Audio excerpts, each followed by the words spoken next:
Masjid bangunan Belanda.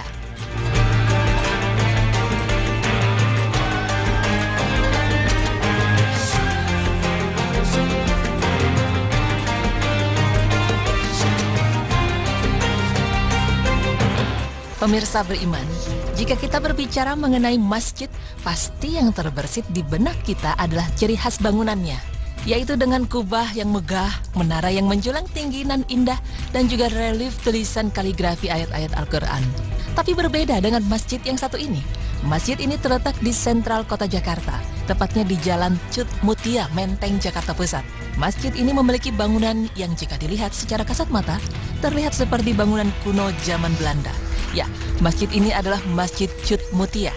Bangunan ini bisa diketahui sebagai masjid hanya dengan suara azan yang berkumandang dan gapura yang bertuliskan Masjid Cut Mutia. Kali ini tim Berita Islami Masa Kini berkesempatan mengunjungi masjid yang sudah ada sejak Belanda berkuasa di Indonesia ini. Lalu, seperti apa bangunan arsitektur di dalam masjid ini?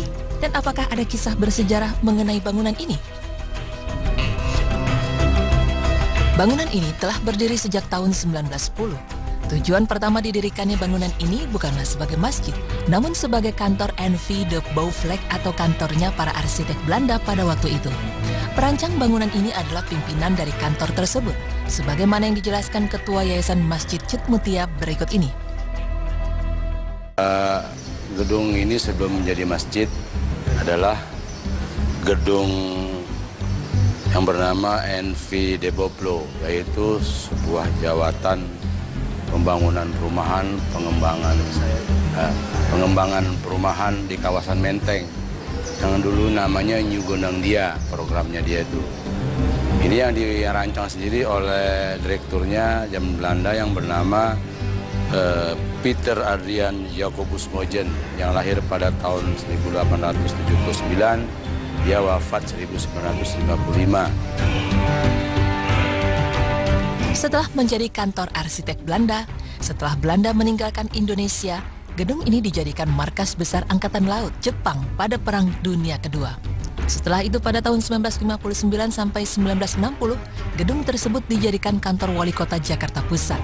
Selanjutnya secara berturut dijadikan kantor PAM, kantor Dinas Urusan Perumahan Jakarta, dan Majelis Permusyawaratan Rakyat Sementara atau MPRS.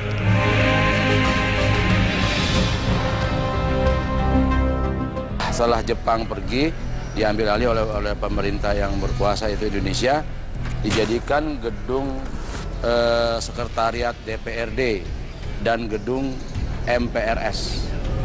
Jadi gedung DPR pertama di sini, gedung MPR pertama di sini.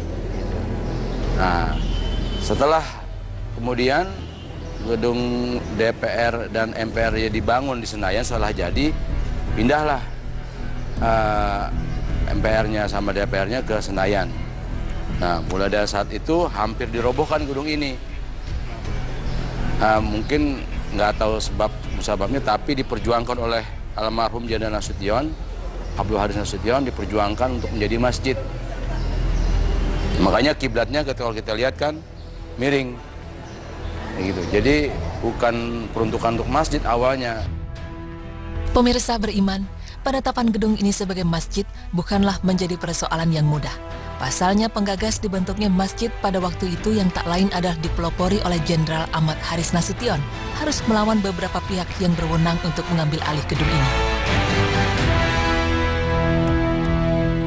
Perjuangannya itu pada saat itu mau diambil alih oleh Dinas Perumahan DKI pada tahun 1986. Nah, terus ini mau diambil alih oleh Dinas Visum. Masjidnya untuk ditiadakan, gitu. Untuk jadi museum. Kita bertahan di sini. Gimana caranya?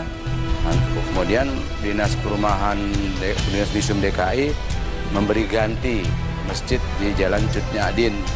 Dibangunlah sebagai masjid mengganti Cut Nyadin. Setelah Cut Nyadin jadi, kita belum mau pindah dulu. Kita mau lihat dulu nampung enggak. Jadi di sini buka Jumatan, di sana buka.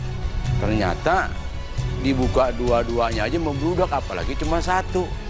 Akhirnya kita berinisiatif, kita cari solusi bagaimana, kita musyawarah Nah, kita datang ke rumahnya Jenderal Surono. Jenderal Surono kontak almarhum Presiden Pak Harto. Pak Harto memerintahkan Gubernur Pak Suprapto pada saat itu untuk mengeluarkan SK masjid. Tahun 1987 keluarlah SK untuk peruntukan gedung ini untuk jadi masjid sampai sekarang. Masjid yang berdiri lebih dari 1 abad ini mempunyai arsitektur yang sangat melambangkan bangunan Belanda waktu itu. Bahkan bisa dikatakan sedikit sekali perubahan gedung ini dari tahun 1910 hingga sekarang. Lalu sebenarnya apakah ada perubahan dari bangunan Belanda yang dijadikan masjid ini?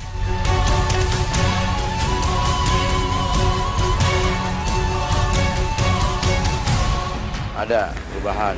Dulu itu kalau mau naik ke lantai atas itu tangganya di dalam bukan di luar. Ini contohnya nih, ini bekas tangga nih. Coba itu. Ya, tangga ini bekas tangga nih ke bawah gitu. Ini bekas tangga tadi ke bawah. Naik mau ke atas naiknya dari dalam. Ini tangga nih ke atas. Nah, karena pada saat itu kita ambil yang simple aja gitu lah. Artinya kalau ada tangga gitu, jadi space orang sholat tuh kebuang gitu. Buang banyak karena tangganya miring ini. Walaupun terdapat perubahan dengan ditiadakannya tangga di ruang tengah gedung ini, namun sebagian besar bangunan ini masih menggunakan bangunan asli dari yang pertama diciptakan. Dari mulai pintu masuk, kaca-kaca, kayu-kayu, dan fondasi bangunan ini masih asli dan berdiri kokoh dengan indahnya.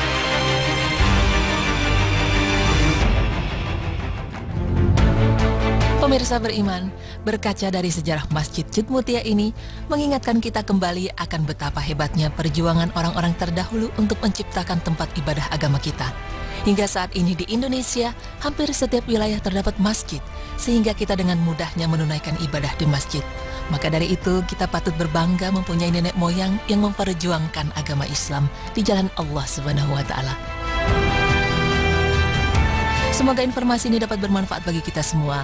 Amin ya Rabbal Alamin.